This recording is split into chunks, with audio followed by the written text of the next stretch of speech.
Hi guys, and welcome back to my channel.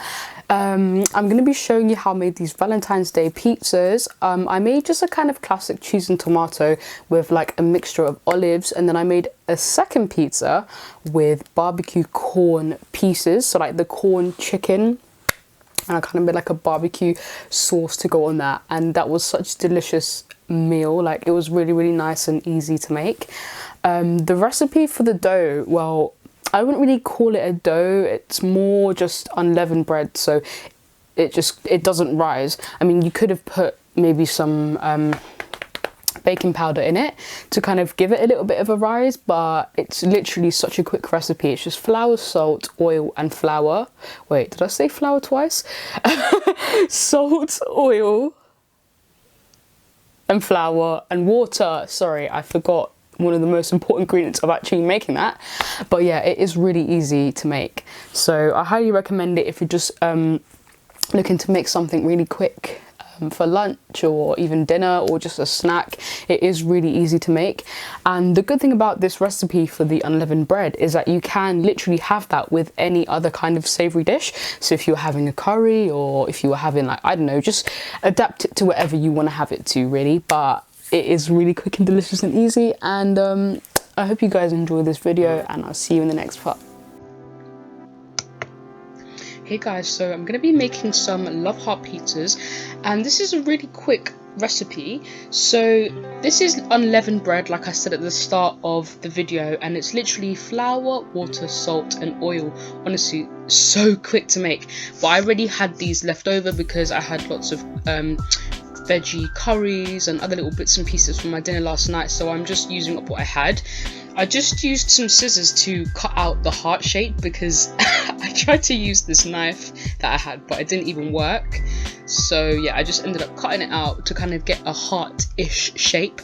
And then you want to pop some tomato paste on there, some olive oil, salt, pepper, some garlic granules, just all the kind of generic spices that you put on a pizza.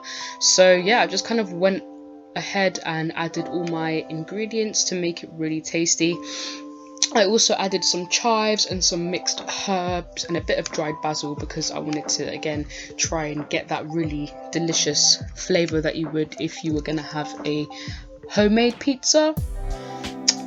So yeah, I'm just popping on the tomato paste now, and I feel like the tomato paste has such a really nice, lovely, intense tomato flavour, so I just popped that on because if you added like a passata, it wouldn't cook in time, and because the bread was already quite dry, because I had this the day before, it just made sense.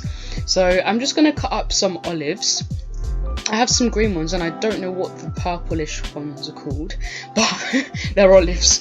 So I just popped them on there, and I also popped some chili flakes and a little bit of extra pepper on the bases for the pizzas, and then I just sprinkled the olives on top.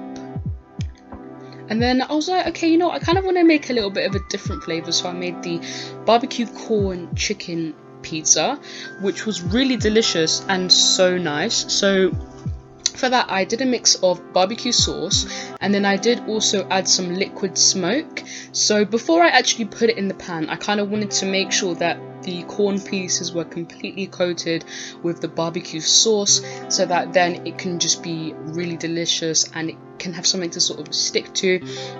I did also put some smoked paprika because I feel like that just kind of adds that kind of barbecue smoky flavour that I'm trying to enhance while cooking this. So I did just a teaspoon of olive oil just to lightly fry the corn pieces. And you want to cook it in quite a hot pan because you want the sauce to get really sticky. I did also add a little bit of hot water to that bowl just to kind of get the rest of the barbecue sauce and just mix it through, and there you saw I just added in the liquid smoke. So while that's just cooking, I'm going to grate my cheese, probably use like just a small cube of that because they were quite small pizzas, and that the vegan cheese is quite an intense flavour. Even though it's not the same as dairy, it still has a really nice flavour. So I'm just popping all of my little ingredients on top, and I've just got a little bit of extra cheese to go on top of the barbecue chicken corn pizza. And then I pop them in the oven for about 5 to 10 minutes. You do want to watch it while it's cooking, that they don't burn and that they don't dry out, because it isn't a bread that rises. It can get dry quite quickly. So yeah, I definitely recommend just keep an eye on it while it's cooking, because you don't want it to get dry. So then I just decided to also add some black olives onto the pizza. And this was honestly so delicious, and it's such a quick, easy lunch to make. Even if you want to have this for dinner, it's also a really quick recipe to make as well, because all you're doing is literally making a little quick bread.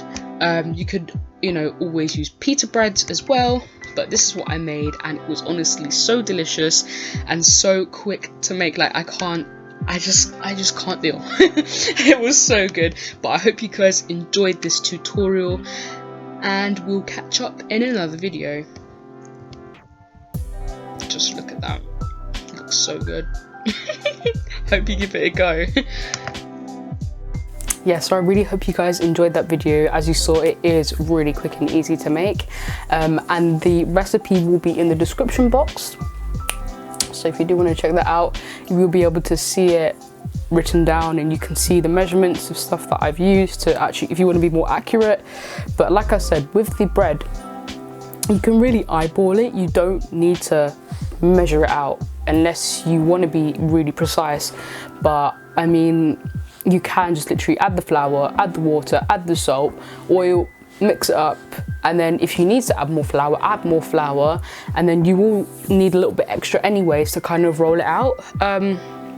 But yeah, it is really delicious and simple, and I look forward to showing you guys the next Valentine's Day themed recipe, and I hope you guys have a great day. Please comment, like and subscribe, and I'll see you in the next video.